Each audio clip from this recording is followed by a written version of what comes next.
Benvinguts de nou a Enrocat amb sa llengua, l'espai on els escacs, la cultura i les paraules de Menorca es troben damunt el mateix tauler.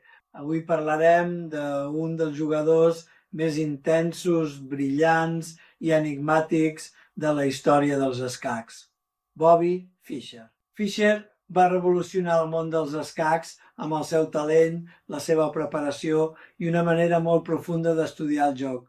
També reflexionarem amb una frase vinculada a Joan Oró, aprendrem què és un estudi d'escacs, resoldrem el problema del dia i acabarem amb una expressió menorquina plena de llum i misteri, llum de Sant Elm.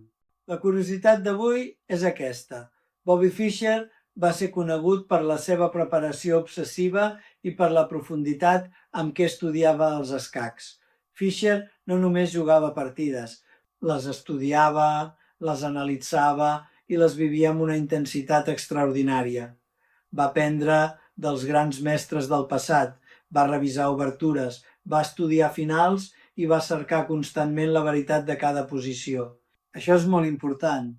Moltes vegades pensam que el talent és una cosa que simplement es té o no es té, però Fischer ens mostra que el talent sense treball no arriba tan enfora. El seu joc combinava càlcul, energia, precisió i una enorme capacitat de concentració. També ens recorda que els escacs són una forma de recerca.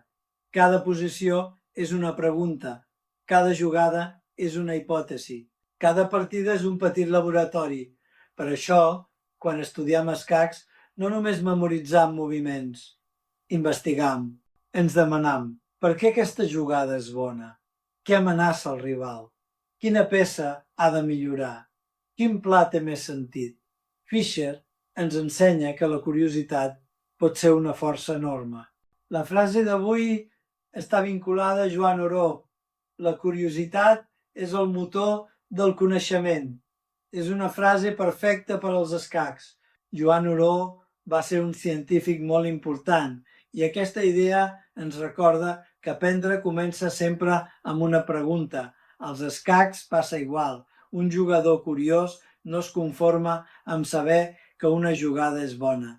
Vol entendre per què és bona, per què aquest cavall va a aquesta casella, per què aquesta torre necessita una columna oberta, per què convé canviar aquest alfil, per què aquest final és guanyador, per què aquesta posició no es pot atacar encara. La curiositat converteix l'error en aprenentatge. Quan perdem una partida, podem quedar-nos només amb la frustració. Però també podem demanar-nos què ha passat, en quin moment he perdut el control, quina idea no he vist. Aquesta actitud és científica i també escaquística. Als escacs millora qui pregunta millor. La paraula d'avui és estudi.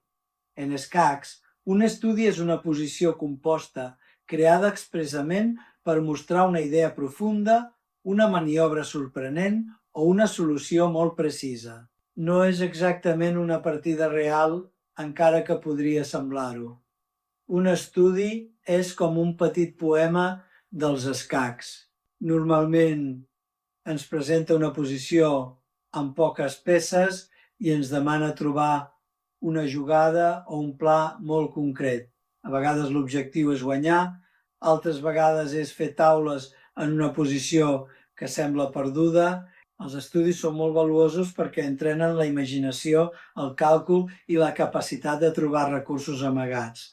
En un estudi, una sola casella pot ser decisiva. Una promoció, una clavada, una oposició, un ofegat o un sacrifici poden aparèixer de manera molt bella. Els estudis ens ensenyen que els escacs no són només competició, també són art, composició i bellesa. Quan resols un estudi, no només cerques una jugada correcta, cerques una idea. Ara arriba el nostre problema del dia. Avui et propos mirar la posició com si fos un estudi. No tinguis pressa. Observa cada detall. Primer, quin és l'objectiu? Guanyar o fer taules? Segon, Quin rei està més exposat? Tercer, hi ha qualque peó que pugui promocionar? Quart, hi ha algun recurs tàctic amagat? Cinquè, hi ha alguna jugada sorprenent que canviï completament la posició? Et deix uns segons per pensar. Quan resols un estudi, la primera jugada que sembla natural no sempre és la bona. A vegades la solució és una jugada silenciosa. A vegades és un sacrifici. A vegades és una maniobra de rei. A vegades és una promoció inesperada i a vegades és una defensa exacta que salva la partida. Per això els estudis ens ajuden tant, ens obliguen a mirar més enllà de l'evident. Ara revisa la teva resposta. Has mirat totes les possibilitats? Has comprovat si hi havia una idea amagada? Has pensat com respondria el rival? Si ho has fet, ja has entrenat una qualitat molt important, la mirada profunda. L'expressió menorquina d'avui és llum de Sant Elm. La llum de Sant Elm fa referència a un fenomen lluminós que els mariners podien veure en situacions especials, sobretot durant tempestes o moments d'electricitat a l'ambient. És una expressió plena de mar, misteri i tradició. La llum apareixia com una petita claror damunt els pals dels vaixells o en altres punts elevats i durant molt de temps va ser interpretada amb una barreja de respecte, por i esperança. I això connecta molt bé amb els escacs. A vegades, dins una posició complicada, apareix una petita llum, una idea que abans no havíem vist, una defensa amagada, una combinació, un sacrifici, una casella clau, un recurs inesperat. Com en un estudi d'escacs, la solució pot aparèixer quan miram amb calma i profunditat. Podríem dir, he vist una llum de Sant Elm dins la posició, és a dir, he trobat una idea que il·lumina el camí. Avui hem après que Bobby Fischer va ser un jugador marcat per l'estudi, la preparació i una curiositat enorme pels escacs. Hem reflexionat amb Joan Oró sobre la curiositat com a motor del coneixement. Hem après què és un estudi d'escacs.